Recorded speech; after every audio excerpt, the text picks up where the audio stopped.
Dantès Bellegarde était un écrivain engagé et un brillant historien. Témoin et acteur d'une époque tragique, il s'est illustré comme l'un des opposants farouches à l'occupation d'Haïti par les États-Unis. Dantès Bellegarde, sa vie et son œuvre, c'est tout de suite dans Fabrique littéraire.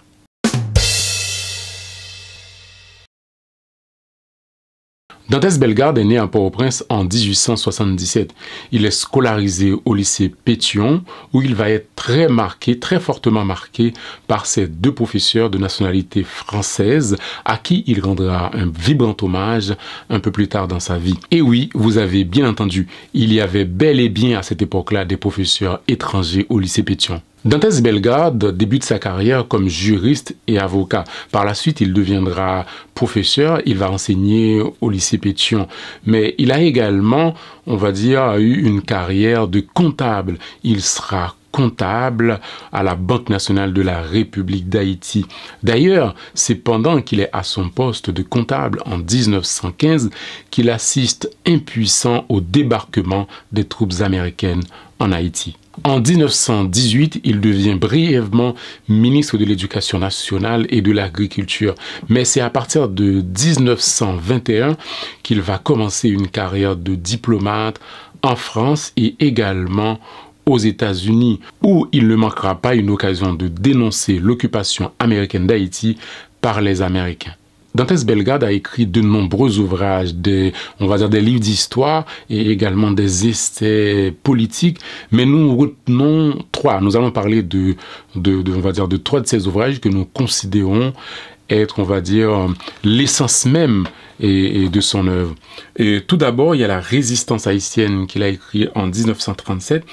Et puis, il y a également l'histoire du peuple haïtien qu'il a écrit en 1953. Et puis, nous allons également parler d'un texte célèbre qui s'appelle « Pour une Haïti heureuse », texte qu'il a rédigé en 1928.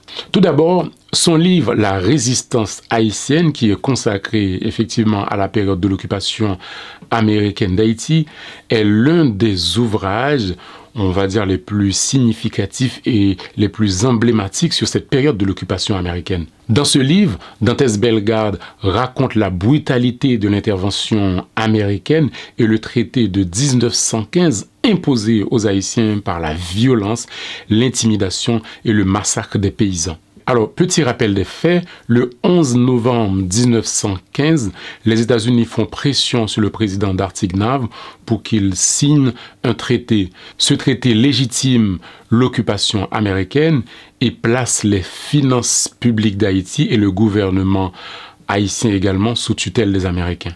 Donc, pendant l'occupation, ce sont des conseillers américains qui vont diriger le pays avec, bien sûr, le bras armé de l'armée américaine. Alors, dans un passage de son livre, Dantès Bellegarde explique comment un conseiller financier américain a procédé, on va dire, à la saisie des indemnités du président d'Artignave, de ses ministres et également de ses secrétaires d'État. Donc, c'était une situation assez cocasse. Vous imaginez bien que à un moment donné, le président n'a plus de salaire, ses ministres n'ont plus de salaire. Donc, un conseiller financier des États-Unis décide de priver tout le gouvernement, on va dire, de revenus. C'était une situation rocambolesque. Dans son autre ouvrage, Histoire du peuple haïtien, rédigé en 1953, alors Dantès Bellegarde aborde de préférence une histoire sociale du peuple haïtien plutôt qu'une histoire politique. Cette histoire est centrée sur le peuple en tant qu'être collectif.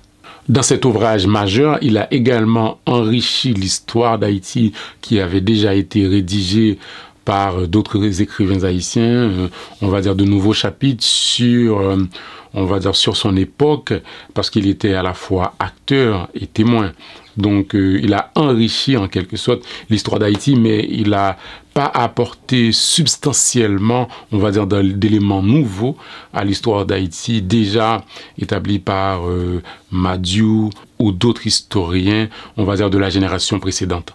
Alors, son ouvrage « Pour une Haïti heureuse », rédigé en 1928, retient notre attention, on va dire, pour la raison suivante. C'est parce que à cette époque-là, on va dire, il y avait une querelle intellectuelle en Haïti, en fait, pour savoir est-ce qu'il faut inclure dans l'éducation, dans le système scolaire haïtien, plutôt l'anglais que le français, etc., il y avait des écrivains qui étaient partisans de l'anglais, qui proposaient d'inclure plutôt l'anglais et on va dire de faire en sorte que les écoliers haïtiens apprennent en anglais plutôt qu'en français. Parmi ces écrivains, on peut citer Auguste Magloire, Fleury Fekir, etc.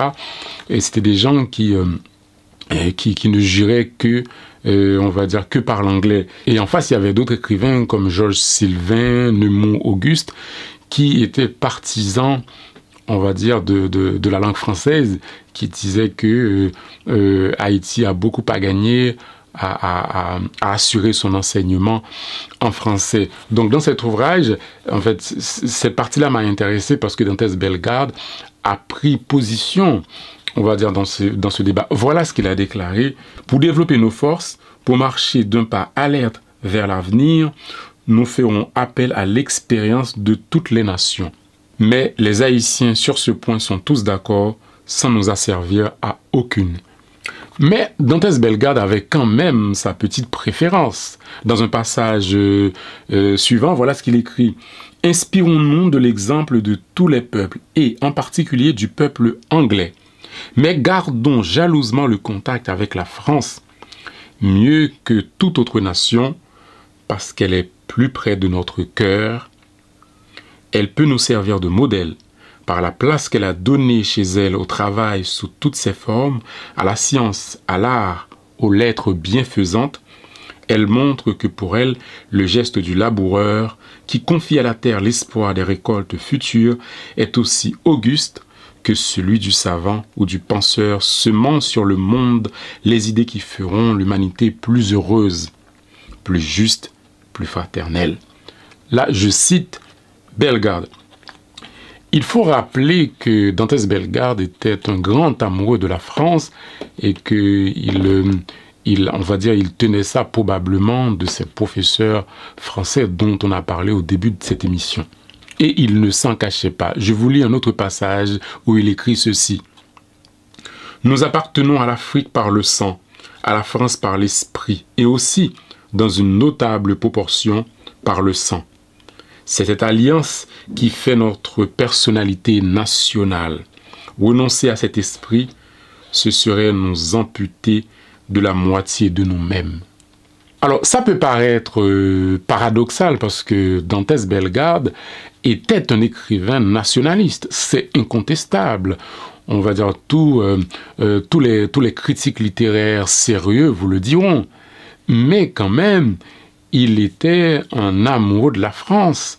Donc, vous pouvez trouver ça incompatible, pas très cohérent, mais il estimait effectivement le fait d'aimer Haïti n'était pas du tout incompatible avec le fait d'être amoureux de la culture française. Mais quand même, il a eu quelques déclarations malheureuses, je dirais même maladroites. Cette phrase, par exemple, « Haïti est une province intellectuelle de la France ».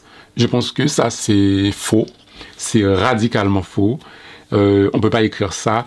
Donc, même si on comprend sa flamme pour la France, pour la culture française, mais Haïti n'est pas une province intellectuelle de la France.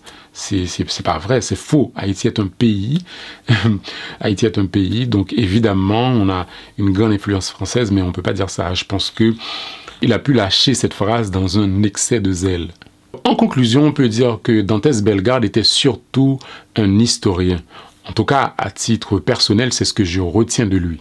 Ses ouvrages « Histoire du peuple haïtien » et « La résistance haïtienne » sont des classiques qu'il faut absolument lire.